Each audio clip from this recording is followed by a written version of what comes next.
நீங்கள் பார்த்து கொண்டிருப்பது உங்கள் சமூக நீதி குரல் தொலைக்காட்சி. உங்கள் சமூக நீதி குரல் தொலைக்காட்சி ஒடுக்கப்பட்ட மக்களுக்காக ஒலிக்கப்படும் உரிமை குரல் சமூக நீதி குரல் தொலைக்காட்சி. மலேசியாவில் உள்ள ஜோஹூர் பாரு என்ற இடத்தில் நடைபெற்ற இந்திய தமிழ் போதகர்கள் ஐக்கியத்தின் சிறப்பு கூடுகை.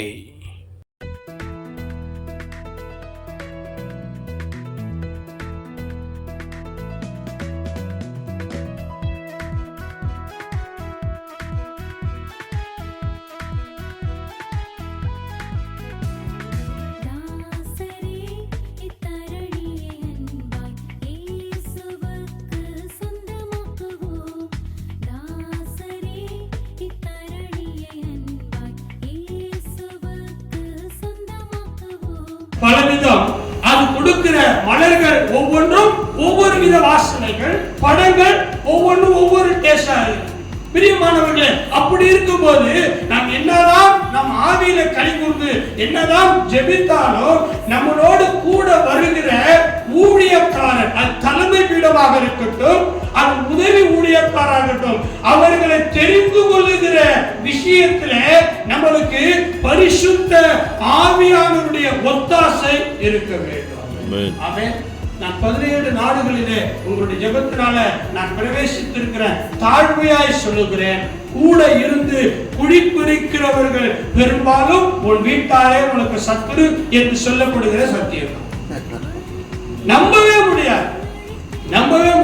எங்க பட்டணத்துல வேடிக்கையாக சொல்வார்கள், ஒரு கிராமத்திலே ஒரு வயல் பக்கத்துல ஒரு 6 துளை கிணறு இருந்தது. அந்த கிணற்றிலே ஒரு ஆட்டுக்குட்டி கீழே விழுந்து விட்டது. அந்த ஆட்டுக்குட்டி கீழே விழுந்து உயிருக்கு போராடி கொண்டிருக்கிற செய்தி காட்டு தீயை போல அந்த பட்டணம் முழுவதும், கிராமங்கள் முழுவதும் பரவிவிட்டது.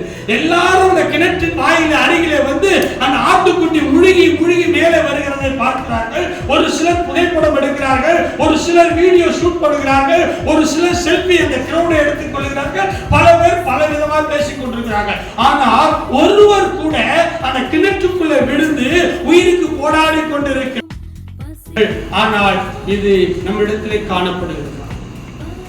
ஒரு சில இடத்துல அந்யோன்ய ஐக்கியம் இருக்கும், ஒரு சில இடத்துல சகோதர சிநேகிதம் இருக்கும். ஆனால் பரவலாய் ஆண்டவர் விரும்பினது, பிதாவே நீங்களும் நானும் ஒன்றாய் இருக்கும்படி எல்லாரும் ஒன்றாய் இருக்க வேண்டும் என்று விரும்புகிறார்.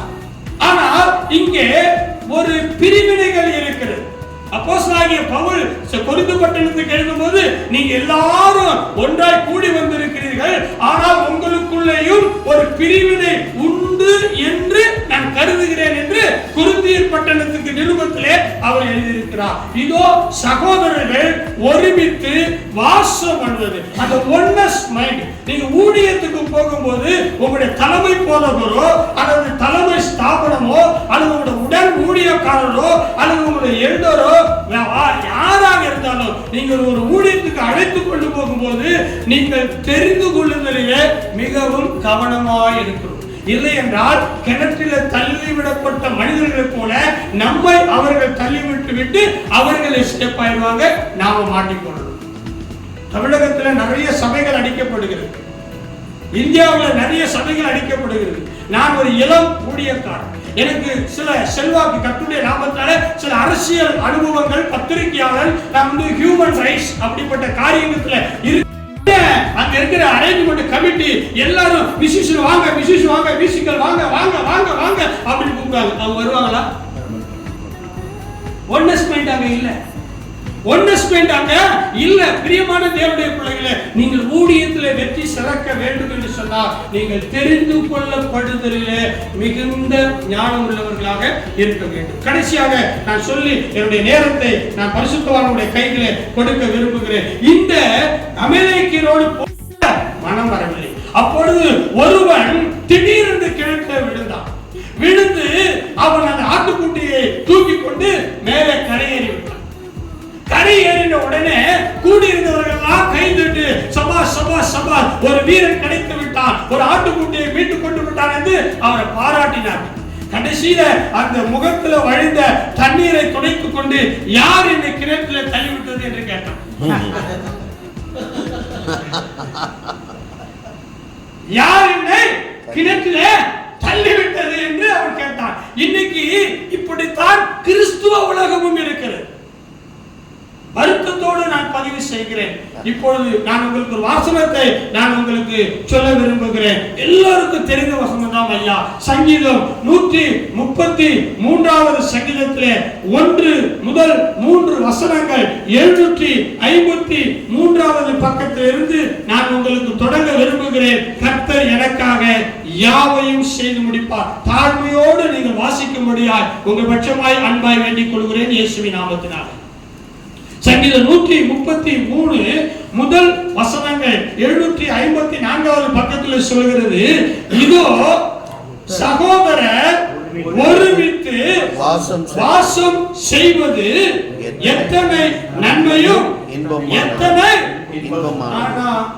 இன்றைக்கு நீங்கள் பார்த்திருப்பீர்கள், பல நாகாலாந்து வழியாக நாங்கள் மணிப்பூருக்கு போனோம். அந்த திம்னாப்பூர் அப்படிங்கிற ஒரு இடத்துல இறங்கி நாங்க போனோம். நாங்க தங்கி இருந்த வீட்டுக்கு பின்னாடி ஜஸ்ட் ஒரு 2.5 கிலோமீட்டர்ஸ்ல அவங்க ஃபயர் பண்ணி எல்லாரையும் உயிரோடு கொளுத்திட்டாங்க. யுத்த காலத்துல நாங்கள் அங்க இருந்தோம். யுத்தம் என்பது எவ்வளவு பெரிதான வருத்தத்தையும் இழப்பையும் உண்டாக்கும் என்பது நமக்கு தெரியும். அப்ப ரெவினிலே அமலேக்கியரோடு யுத்தம் பண்ணுகிற நேரத்தில் தலைவனாகிய மோசே ஒரு கமாண்டிங் ஆர்டர் கொடுக்கிறதா இங்கே நான் உங்களுக்கு சொல்ல விரும்புகிறேன். மோசே யோசுவாவை நோக்கி, நோட் திஸ் பாயிண்ட், இந்த வசனத்தை நீங்க ஆழமா ஊழியர்கள் நம்ம ரொம்ப வெளுத்ததெல்லாம் பால் பரவாயில்ல, சென்னையிலேருந்து வந்திருக்கிறாரு பாஸ்டர் பார்மனோ ரெக்கமெண்டேஷன் பண்ணியிருக்கிறாரு, யாரோ ரெக்கமெண்ட் பண்ணிச்சாரு, கொஞ்ச நேரம் மைக்கு கொடுப்போம், கொஞ்ச நேரம் பேசுறதுக்கு வாய்ப்பு கொடுப்போம்னு நீங்க இறக்கப்படலாம். ஆனா வந்தன்னா ஒரு கல்ட்டு பிரிச்சராக அது தேவன் விரும்பாத ஒன்றை உங்களுக்கு உபதேசம் பண்ணுவேன் அப்படின்னு சொன்னா அனுப்பின தேவனுக்கும் துக்கம், அழைத்த தேவ மனுஷனுக்கும் ஒரு வெட்கம். அல்லேலூயா, அல்லேலூயா. ஆனா யார் இவர்? இங்க வந்து நிக்கிற இவர் யார்? தேவ மனுஷன் தான். என்னுடைய ஹிஸ்டரி என்ன, என்னுடைய பயோகிராஃபி என்ன, என்னுடைய ரெஸ்யூம் என்ன, என்னுடைய வாழ்க்கை வரலாறு என்ன என்பதை நன்கு தெரிந்து கொள்ள வேண்டும். அல்லேலூயா. ஆனால் இன்றைக்கு நாம் என்ன செய்கிறோம்? நமக்குள்ள ஒரு ஈவு, நமக்குள்ள ஒரு இரக்க சுபாவம், நமக்குள்ள ஒரு மன்னிக்கிற தன்மை, நமக்குள்ள தைரியமா சட்ட ஆலோசகரோடு கூட சேர்ந்து நான் போராடும் போது எல்லாரும் என்னை முன்னே நிற்க வைப்பார்கள், எல்லாரும் என்ன முன் நிறுத்துவார்கள். கடைசியில என் மேலதான் எஃப்ஐஆர் வரும், அவங்களாம் எஸ்கேப் ஆயிடுவாங்க, என் மேலதான் கம்ப்ளைண்ட் ரிஜிஸ்டர் ஆகும். ஆமா, ஒரு முறை அப்படிதான் ஒரு ஏஜி சர்ச் பாஸ்டர் தற்கொலைக்கு முயற்சி பண்ணுகிறார். அவருடைய சபையை முடக்கி விட்டார்கள். அவர் திருப்பூர் மாவட்டம் சென்னைக்கு வந்து தலைமைச் செயலகம் முதல்வருடைய அலுவலகத்தில் மனைவி பிள்ளைகள் கான்கிரீஷனோட தீ குளிக்க வேண்டிய நிலைமை வந்தது.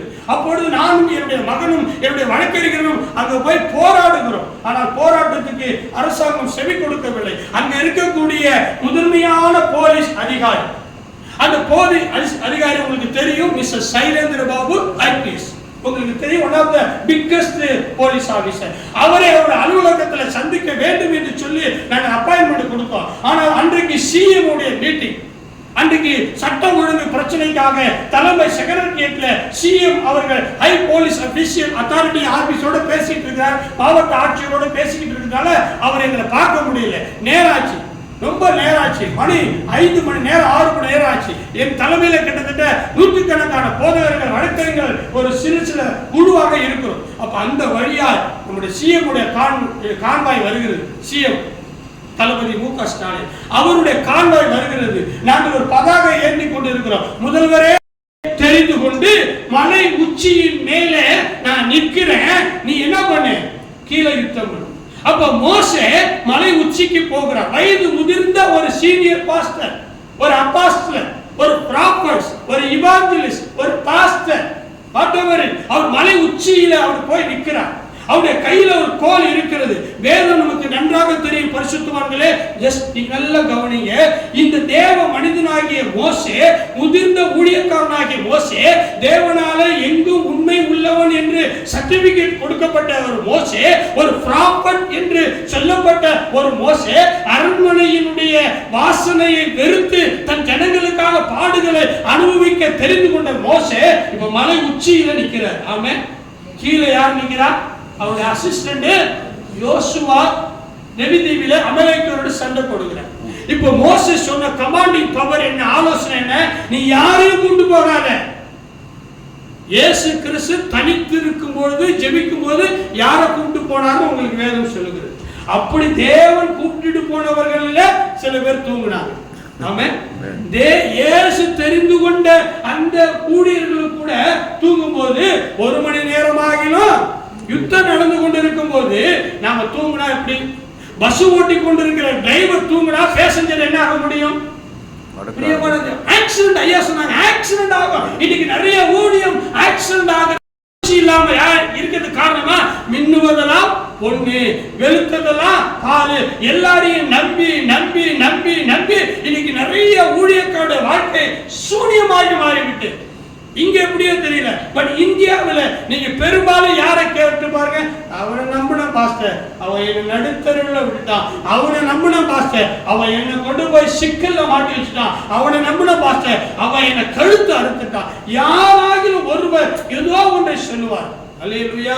அதனால தெரிந்து கொள்வதிலே தேவ மனிதர்களே, பரிசுத்தவான்களே, தாழ்மையோடு கூட தலைவணி கேட்கிறேன். நீங்கள் யாராக இருக்கலாம், என்னை விட வயதுல மூத்தவர் இளையவர் யாராக இருக்கலாம், என் வயது ஒத்த ஊழியராக, நீங்க தெரிந்து கொள்வதிலே நீங்கள் ரொம்ப ஞானமாக இருப்பீர்களா உங்க ஊழியம் வெற்றி பெறும்.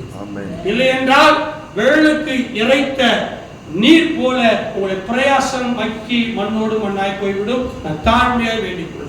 அப்ப மோசே வயது முதிர்ந்தவன் மலை உச்சிக்கு போகிறார். அவரால் நிற்க முடியல. கையில கோல் உயர்த்தப்பட்டிருக்கு. உங்களுக்கு சத்தியம் தெரியும், நான் விவரிக்க வேண்டியதில்லை. என் முடிவடைகிற நேரத்துக்கு வந்திருக்கிற அந்த கோலை அவர் உயர்த்தி பிடிக்கிறார். அவர் வயசான மனிதன், ரொம்ப நேரம் அவரால் கை உயர்த்த முடியாது. ஆமென். நம்மளால நிற்க முடியாது. இந்த ஸ்டெப்ஸ் ஏறி நம்ம வர முடியாது. என் சபை வந்து 4 அடுக்கு மாடி. சென்னையில heart of the city 500 square feet தான். 1 crore என்னுடைய சர்ச்சி பில்டிங். சாதாரண ஓலை வீடு, கஞ்சா, பிரவுன் சுகர், விபச்சாரம், வேசித்தனம் நிறைந்த ஹார்ட் ஆஃப் த சிட்டி. அவர்கள் சொன்ன போது ஒன்னே ஒண்ணுதான், இந்த பட்டணத்தை நம்ம கையில ஆண்டவர் கொடுத்திருக்கிறார். இந்த பட்டணத்துடைய மாற்றம் வருவதற்கு நீங்களும் நானும் தான் கடனாளி, உத்தரவாதம். நாம ஒன்னா இருக்கோம். ஒருத்தர் பத்தி ஒருத்தர் பகைமை பாராட்ட வேண்டாம், குறை சொல்ல வேண்டாம். அவர் ஆரம்பத்தில் அவர் சொன்ன வார்த்தை, எனக்கு தேவன் இரவில் கொடுத்த இந்த வார்த்தையோடு மெர்ஜான போது நான் கண்கலங்கி கர்த்தரை நோக்கி மகிமைப்படுத்துகிறேன். அல்லேலூயா. இந்த மலேசிய தேசத்திலே எனக்கு வாய்ப்பு கொடுத்த உங்கள் அத்தனை பேரையும் இயேசு நாமத்தினாலே வாழ்த்துகிறேன். நீங்கள் ஊழியத்தில், குடும்பத்தில், சமுதாயத்தில், தொழிலில், வியாபாரத்தில், வாட்டவரில் நீங்க எதுல சாதிக்க நினைச்சாலும் நீங்க அழைச்சிட்டு போறது நீங்க யார் என்பதை நீங்கள் பரிசுத்த ஆவிக்குள் உறுதிப்படுத்திக் கொண்டு ஜெபம் பண்ணி நீங்கள் முன்னேறி செல்வீர்களானால் நிச்சயமா யோசுவா வெற்றி பெற்றது போல காலமா இந்த நாட்டில் அல்ல, உலகத்தில் எந்த நாட்டிலேயும் நீங்கள் தேவனுக்காக பிரகாசிக்க முடியும். கர்த்தர் தாமே உங்களுக்கு ஆசீர்வாதம் தருவார். இந்த அன்பின் வார்த்தைகளை சொல்லி நிறைவுபடுகிறேன். கர்த்தர் உங்களை ஆசீர்வதிப்பார். ஆனா ஒரு நபரை முன்னாடியே அழைச்சு நடந்த உண்மை அழைத்த உடனே அவர் இதோ தேவாதி தேவன் மனுஷன் மத்தியில வாசம் பண்ணுகிறார் அப்படிங்கிற பாட்டை ஹை பிச்சில் பாடுறாரு. ஹை பிச்சில் பாடும்போது அங்க மிரக்கல் நடக்குது. ஜனங்கள் விடுதலை பெறாங்க, அழுகிறாங்க, பேய் ஓடுது, பேய் பிசாசு ஓடுது. இதை பார்த்து கொண்டிருந்த இன்னொரு நபர், ஆஹா, நான் முன்னாடி போயிருந்து இதே பாட்டை நான் அப்ளை பண்ணியிருந்தா இந்த ட்ரினிட்டி எனக்கு நடக்குமே, இவன் போயிட்டானேன்னு சொல்லி மனசுக்குள்ளேயே ஆண்டவரே கரண்ட் கட் ஆகணும், ஆண்டவரே கரண்ட் கட் ஆகணும், ஆண்டவரே கரண்ட் கட் ஆகணும், ஆண்டவரே மியூசிக்கல் டிபார்ட்மெண்ட், ஆண்டவரே பிஎஸ் சிஸ்டம் கோலாகணும், ஏதோ ஒரு just that I not jogging, I not imagine நடந்து எப்படி இருக்கும் பாருங்க. அல்லேலூயா. இந்த மாதிரி 2 பேரும் ஒரே பைக்ல போனாங்க. 2 பேரும் ஒரே ஐக்கியத்தில் இருக்கிற ஊழியக்காரர்கள். 2 பேரும் தேவனால தெரிந்து கொள்ளப்பட்டு, தேவ நாமம் தரிக்கப்பட்டு, தேவனுடைய அபிஷேகத்தை பெற்ற தேவ ஊழியர்கள். அல்லேலூயா. பேரு பெற்ற பேர் தேவ ஊழியர்கள். ஆனா அங்க என்ன இல்ல? Oneness mind. யார் பாடினாங்க? பலிபீடம் மகிமைப்படுதா? யாரு பாடினாங்க கர்த்தர் விடுதலை தருகிறாரா? யாரு பாடினாங்க பரலோகம் மகிழ்ச்சி அடைகிறதா? கைகளை தட்டி ஊழியக்காரர்களே நீ கிளாப் பண்ணுங்க. கர்த்தருடைய ஆசீர்வாதம். இந்த பேதுருவும் யோவானும் ரெண்டு பேருமே ஜெபம் பண்ணதா போறாங்க. பரவாயில்ல, அவரு இந்தியாவில இருந்து வந்துட்டாரு, ஒரு 5 நிமிஷம் கொடுப்போம், ஒரு அரை மணி நேரம் கொடுப்போம் அப்படின்னு சொல்லி தேவனுடைய பலிபீடத்துல நாம் நிற்க வைத்தோம் என்று சொன்னால் பலிபீடம் வெடித்து சிதறிப்போம், ஊழியங்கள் வீணாய் போய்விடும். அல்லேலூயா. நீங்கள் தெரிந்து கொள்ளுதலிலே கவனமாக இருக்க வேண்டும். மோசே யோசுவாவை நோக்கி சொன்னார், நீ நமக்காக மனிதரை தெரிந்து கொண்டு புறப்பட்டு அமலேக்கியரோடு யுத்தம் பண்ணுகிற நேரத்தில் ஒன்னஸ் மைண்ட் வரணும். அண்ணன் எப்ப சாவா, தின்ன எப்ப காலியாகும். அவனை முன்னே தள்ளி விட்டு பின்னே இருந்து வேடிக்கை பார்க்கிறவர்களை நீங்கள் ஊழியத்தில் தெரிந்து கொள்ளக்கூடாது. குடும்பத்தை நீங்கள் முயற்சி பண்ணுங்கள், நீங்கள் வேலையை உங்களுடைய காரியத்தில் பண்ணிக்கோங்க. நான் கர்த்தருடைய ஊழியத்தை குறித்து சொல்லுகிறேன். நான் ஊழியக்காரன். நிறைய ஊழியக்காரர்களை உருவாக்கி உருவாக்கி உருவாக்கி உருவாக்கி அவர்கள் முதுகிலே குத்தினதனுடைய வலி வேதனை இன்றைக்கு 25 ஆண்டு கால அனுபவம் எனக்கு இருக்குது. வயது 52 இருந்தாலும் பாதி ஆண்டுகள் என்னுடைய பிறப்பிலே நான் நிறைய அனுபவங்களை நான் பார்த்திருக்கிறேன். அல்லேலூயா. நான் பட்ட கஷ்டம் துன்பம் என் உடன் ஊழியர்களாகிய என் தொப்புள் குடி உறவாகிய இந்த மலேசிய தேசத்தில் இருக்கிற பரிசுத்தவான்கள் உங்களுக்கு வரக்கூடாது என்பதற்காக தேவன் என்னை அனுப்பி ஒரு சின்ன வார்த்தையை உங்களுக்கு ஞாபகப்படுத்துகிறார். நீங்க அனுபவிச்சிருப்பீங்க, அந்த பாதையில நீங்களும் ஒருவேளை கடந்து வந்திருப்பீங்க. இங்க யோசுவா கிட்ட சொல்லுகிற வார்த்தை, நீ மூலமாகத்தான் கர்த்தராகிய தேவன் விசுவாசிகளை சந்திப்பார், பேசுவார், போஷிப்பார், வழிநடத்துவார். அதனாலதான் இந்த பட்டணங்களை ஆளுகை செய்யும்படி, இந்த பட்டணங்களை பிடிக்கும்படி, இந்த தேசத்தை மறுரூபமாக்கும்படி தேவன் பரிசுத்தவான்களாகிய உங்களுக்கு அதிகாரத்தை கொடுத்து வைத்திருக்கிறார். அல்லேலூயா. இந்த பட்டணம் யார் கையில் கொடுக்கப்பட்டிருக்கிறது என்றால் விலையேறப்பட்ட தேவனுடைய உன்னதமான ஊழியர்களாகிய உங்க கையில இந்த பட்டணம் கொடுக்கப்பட்டிருக்கு. இந்த பட்டணத்தினுடைய மாற்றம், மறுரூபம், அழிவு, பேரழிவு, சீரழிவு, மேன்மைக்கு காரணம் நாம தான் இந்த பட்டணத்தினுடைய மறுரூபத்துக்கு உத்தரவாதம் உள்ளவர்கள் என்பதை அந்த பரிசுத்தவான் சொன்னதை நான் ஏற்றுக்கொள்கிறேன், வழிமொழிகிறேன். இங்கே ஒரு யுத்தம் நடக்கிறது. யுத்தம் என்னவோ கர்த்தருடையதா இருந்தாலும் அதை செய்கிறது யார் என்றால் கர்த்தரால் தெரிந்து கொள்ளப்பட்ட மனிதர்கள். இங்கே வேத வசனம் சொல்கிறது, அமலேக்கியர் வந்து ரெவிதீமிலே இஸ்ரவேலரோடு யுத்தம் பண்ணினார்கள். யுத்தம் என்பது சாதாரணமானதல்ல. நான் யுத்த காலத்தில் இலங்கை தேசத்துக்கு போயிருக்கிறேன். யுத்த காலத்திலே நான் இந்திய நாட்டிலே பல கிராமங்களுக்கு, பட்டணங்களுக்கு, வட இந்தியாவுக்கு மிஷனரியாக போயிருக்கிறேன். சமீபத்தில் மணிப்பூரிலே நடந்த யுத்தம் உங்களுக்கு தெரியும். நம்முடைய தொப்புள் குடி உறவாகிய நாகா அங்க இருக்கக்கூடிய மக்களுக்கும் குக்கா என்கிற மக்களுக்குள்ளே போராட்டம். நாங்கள் தங்கியிருந்த வீட்டுக்கு பின்னாடி கிட்டத்தட்ட இந்தியன் மணி ஒத்துக்க மாட்டாங்களா அப்படிங்கிற ஒரு எண்ணம் இன்னைக்கு அநேகருக்கு வரும். அப்படி அல்ல, நீங்க செஞ்சாலும் நான் செஞ்சாலும் மகிமைப்பட போறது தேவனாகிய கர்த்தர். ஆமென். அல்லேலூயா. யார் பேசினாலும் யார் கிரியை நடப்பித்தாலும் மகிமை தேவனாகிய கர்த்தருக்கு உரியது. அப்பொழுது மோசேக்கு கால் வலிக்கும் போது பிரியமானவர்களே, அங்க பக்கத்தில் இருந்த ஊரும் ஆரோனும் என்ன செய்றாங்க, ஒரு கல் எடுத்து கொண்டு வந்து அவரை வைக்கிறாங்க. அப்பொழுது மோசே கீழே உட்கார்ந்து இருக்கிறார். சாரி, ஆமென், அல்லேலூயா. கீழே உட்கார்ந்து இருக்கிறார். மறுபடியும் அவன் கை உயர்த்தி கொண்டிருக்கிற கை வலிக்குது. கொஞ்சம் கையை டவுன் பண்ணும்போது கீழே அமலேக்கியர் யோசுவாவை மேற்கொள்ளுகிறார்கள், இஸ்ரவேலை மடங்கடிக்க பண்ணுகிறார்கள். நல்லா யோசனை பண்ணுங்க, ஜஸ்ட் ஒரு இமேஜினேஷன். இந்த ஊரும் ஆரோனும் நினைச்சிருந்தா, நீ லீடர், நீ ஒரு லீடர், நீ கை வைத்தினா உனக்கு தான் பேரு, உனக்கு தான் கிரெடிட், உனக்கு தான் மதிப்பு, உனக்கு தான் மரியாதை. நான் உன் கையை பிடிச்சி உயர்த்தி இருக்கிறதுனால, நான் உனக்கு அசிஸ்ட் பண்றதுனால எனக்கு என்ன லாபம் கிடைக்க போகுது அப்படின்னு ஒருவேளை நினைச்சிருந்தா அமலேக்கியர் அங்கே இஸ்ரவேலை ஜெயித்திருப்பார்கள், யோசுவா வெட்கப்பட்டிருப்பார். அல்லேலூயா. அப்ப தெரிந்து கொள்ள, நீங்க ஒரு ஊழியத்துக்கு பைக்ல கார்ல நீங்க அழைச்சுக்கிட்டு போகும்போது உங்களோடு வருகிற கோ ஒர்க்கர், உங்களோடு கூட வருகிற அசிஸ்டன்ட் பாஸ்டர் அல்லது சீனியர் வாட்டவர் யாரா இருந்தாலும் அவர் என்ன மாதிரி ஸ்பிரிட்டோடு கூட உங்களோட ஒரு அற்புதமும் நடக்கவே நடக்க. தாழ்மையா சொல்லுங்க. உங்களுக்கு தெரியும் doctor John Solomon. Doctor John Solomon அவர் இறந்துட்டார். ரொம்ப தாழ்மையான தேவ மனிதர், என்னை ரொம்ப நேசிக்கிற ஒருவர். அவருடைய மனைவி இருக்கிறார் சாந்தி சாலமன், அவங்களுடைய மகள் அவங்க இருக்கிறார். ஒரு முறை ஒரு சம்பவம் நடந்தது. அவரு ஒரு ஓப்பன் பிரீச் பண்ணிட்டு இருக்கிறார். அந்த பிரீச்சுக்கு முன்னாடி எப்படி பாஸ்டமா 2 பாட்டு பாடி ஆராதனை செஞ்சாங்களோ, அப்ப அந்த பிரீச் பண்றது காஸ்பலுக்கு முன்னாடி ஒரு பிரபலமான ஒரு சிங்கர், பேர் சொல்ல விரும்பல, ஒரு பிரபலமான ரொம்ப பிரபலமான சிங்கர் அவர் வொர்ஷிப் பண்ண வேண்டிய நேரம். அந்த வொர்ஷிப் பண்றதுக்கு முன்னாடி இந்த மாதிரி எக்யூப்மெண்ட்ஸ் இருக்கு, மியூசிக்கல் எக்யூப்மெண்ட்ஸ் இருக்குது, மியூசிஷியன் இருக்கிறார்கள், கிட்டத்தட்ட ஒரு 1000-1500 ஆடியன்ஸ் இருக்கிறாங்க, கேமரா ஷூட் பண்ணி கொண்டு இருக்கிறாங்க. அந்த நேரத்தில் பாத்தீங்கன்னா இந்த வொர்ஷிப்ல நேரா வந்தார். அந்த மியூசிஷியனை பார்த்து சொன்னார், நீங்கெல்லாம் நான் பாடுற பாட்டுக்கு வாசிக்க முடியாது, அவருக்குன்னு ஒரு ட்ரூப் இருக்குது, அவர் பாட்டு பாடினா அவர் ஆராதிச்சா அவங்களுடைய மியூசிஷியனை தான் அழைச்சிட்டு போவார். அவர் சொல்றாரு, நான் பாடுற பாட்டுக்கு நான் ஆராதிக்கிற ஆராதனைக்கு என்ன பண்ண முடியாது, நீங்க வாசிக்க முடியாது, நீங்க எல்லாம் போய் டீ குடிச்சிட்டு வாங்க அப்படின்ட்டார். நடந்த உண்மை சம்பவம் மிகைப்படுத்தி பேசுறேன். அப்போது அவருடைய பாக்கெட்ல ஒரு பென் டிரைவ் இருந்தது. அந்த பென் டிரைவ்ல பாட்டுக்கு ஏற்ற ட்ராக் இருக்கும், இங்க எப்படியே தெரியாது. அந்த ட்ராக்கை அந்த பிஎஸ் சிஸ்டத்துல இன்சர்ட் பண்ணிட்டோம்னா அந்த ட்ராக் மியூசிக் வாசிக்கிறது வாசிக்கும். அந்த வரம் உள்ளது. இங்க நிறைய வரம் உள்ள பரிசுத்தவான்கள் இருக்கிறீங்க, நிறைய வரமுள்ள சகோதரிகள் இருக்கிறீங்க. கர்த்தர் உங்களை ஆசீர்வதிப்பார், உங்களை கொண்டு தேசத்தை மறுரூபமாக்குவார். இந்திய தேசத்திலிருந்து நான் உங்களை வாழ்த்துகிறேன் கர்த்தருடைய நாமத்தினால். அல்லேலூயா. அப்ப போகும் பொழுது பேதுரு அந்த மனுஷனை பார்த்து, வெள்ளியும் பொன்னும் என்னிடத்தில் இல்லை, என்னிடத்தில் உள்ளதை உனக்கு தரேன். போகும்போது 2 பேரு, ஆனா அந்த மனுஷன்கிட்ட பேசுறது 2 பேரா, ஒருத்தரா, ஒரு ஆளு தான்.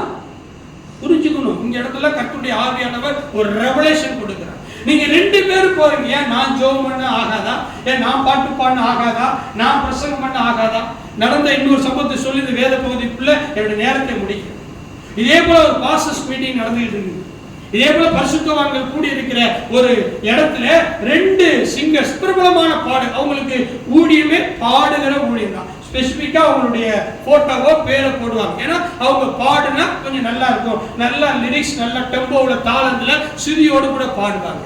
அப்ப பாட்டு பாடுறாரு, ஒருத்தர் பாட்டு பாடுறாரு, ஒரு குறிப்பிட்ட ஒரு பாட்டு போடுறாரு, இதோ மனுஷர்கள் மத்தியில் தேவாதி தேவன் வாசம் செய்கிறாரு. இந்த பாட்டு பாடுகிறார். ஆனா இன்னொரு நபர் இருக்கிறார், இவர் என்ன பண்ணார்னா இதே பாட்டை தான் நானும் பாடி ஜனங்களை ஆராதனை நடத்த போறேன்னு மனசுல வேண்டிக் கொண்டு இருக்கிறார். ஆனா 2 பேர்ல பரிசுத்தமான தேவனுடைய ஊழியக்காரர்கள். நான் இங்கே ஒருவேளை அருமையான மதிப்புக்குரிய ஜோசுவா சிங்கராஜ் அவர்கள் தலைவராக இருக்கலாம். நெக்ஸ்ட் 6 மந்த் ஒரு புதிய கமிட்டி வரலாம், தலைவர்கள் பொறுப்பாளர்கள் மாறலாம்.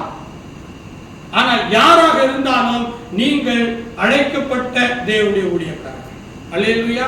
உங்கள் அத்தனை பேர் மேலையும் தேவனுடைய அளவில்லாத கிருபையும் அழைப்பும் அபிஷேகம் இருக்கிறது. இங்கே பேதுருவும் யோவானும் ஜெப வேளை அந்த நேரத்தில் அங்கே அலங்கார வாசல் என்று சொல்லப்படுகிற தேவாலயத்துக்கு போகிறார். போகும்போது ஒரு சம்பவம் நடக்குது. தாயின் வயிற்றிலே இருக்கிற பொழுது சப்பானியாய் பிறந்து நடவாத ஒரு மனுஷன் தேவாலயத்தின் வாசலிலே பிச்சை கேட்கும்படியா அமர்ந்திருந்தான். இதான் இந்த வேத பகுதி. இந்த நேரத்தில் போவோர் வருவோர் இடத்திலே அவன் கை நீட்டி அவன் தர்மம் கேட்கிறான். நிறைய பேரு தர்மம் தலை காக்கும், புண்ணியம் என்று சொல்லி தங்களால் இயன்ற பொருளை கொடுத்து உதவி செய்வார். அந்தபடிதான் பேதுருவும் யோவானும் போகும்போது அவர்கள் கேட்கிறார்கள். அப்பொழுது என்ன சொல்லப்படுது பாருங்க, 6வது வசனத்துல போகிறது 2 பேர். அங்க சொல்லப்பட்டிருக்கிறது போகிறது 2 பேர். பேதுரு 2 பேருமே சலித்தவர்கள் அல்ல, 2 பேருமே அனைட்டிங் பர்சன், அப்போஸ்தலிக் காலிங், 2 பேருமே பரிசுத்தவான்கள். வரங்களை இறங்காமல் பிடித்துக் கொண்டார்கள். வேதம் நமக்கு வெளிச்சமாக காண்பிக்கிறது. யோசுவா வெற்றி பெற்றார். உங்க ஊழியத்துல, உங்க வாழ்க்கையில, உங்க குடும்பத்துல, உங்க சமுதாயத்துல, உங்க தொழிலில, உங்க வியாபாரத்துல, வாட்டவரில் எதிலெல்லாம் நீங்க வெற்றி பெறணுமோ நீங்கள் தெரிந்து கொள்வதிலே மிகுந்த கவனமாய் இருக்க வேண்டும். இது அநேகர் கோட்டை விட்டுறாங்க. பரவாயில்ல பிரதர், என்னை ஏமாத்திட்டு போயிட்டான், நல்லா இருந்துட்டு போட்டும், அது உங்களுடைய பெருந்தன்மையாக இருக்கலாம். ஆனா தேவனுடைய ராஜ்யத்தின் கட்டுமான பணிக்கு நீங்க டிசைட் பண்ண முடியாது. இது தேவனுடைய பலிபீடம். ஆமென். இது தேவனுடைய ராஜ்யம். நீங்கள் ரொம்ப இலகிய மனிதராக இருக்கலாம், நீங்க ஒரு லவபிள் பர்சனாக இருக்கலாம், நீங்க என் மேல இரக்கம் பாராட்டலாம், ஆனால் இது தேவனுடைய ஊழியம். கடைசியாக நான் உங்களுக்கு ஒன்றை சொல்லி நான் விரும்புகிறேன். அப்போஸ்தலர் நடவடிக்கை புத்தகம் 3ஆம் அதிகாரம். இது ஒரு மிகப்பெரிய சப்ஜெக்ட். நான் சுருக்கமாய் பரிசுத்தவான்கள் மத்தியில என் தேவனுடைய வார்த்தைகளை பிரசன்டேஷன் பண்ணி நான் ஜெபத்தோடு அமர விரும்புகிறேன். ஷாகாதுனா ராபா. அப்போஸ்தலர் நடவடிக்கை புத்தகம் 3ஆம் அதிகாரம் 1ஆம் வசனம். நான் பேசிக் கொண்டிருக்கிற இந்த நேரத்தில் உங்களுடைய லைஃப்ல, உங்களுடைய மினிஸ்ட்ரியினுடைய லைஃப்ல இந்த மாதிரி சம்பவங்கள் நடந்திருக்கும், நிச்சயமாய் நடந்திருக்கும். பாருங்க பிரியமானவர்களே, ஜெப வேளையாகிய 9ஆம் மணி நேரத்தில் பேதுருவும் யோவானும் தேவாலயம் 2 பேருமே அப்போஸ்தலர், அழைப்பில உறுதியாய் இருக்கிறவர்கள்.